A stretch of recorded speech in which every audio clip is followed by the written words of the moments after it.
We divide 516 by 5 in a long division method.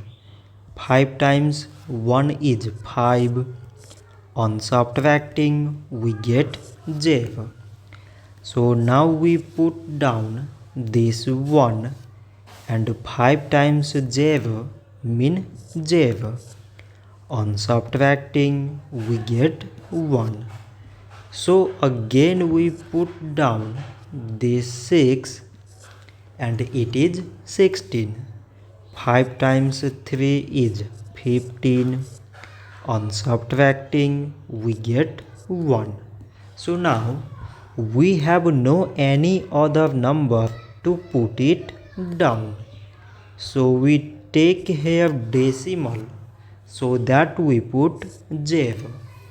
So it is 10 and 5 times 2 is 10. On subtracting we get 0. So 516 divided by 5 is 103 decimal 2.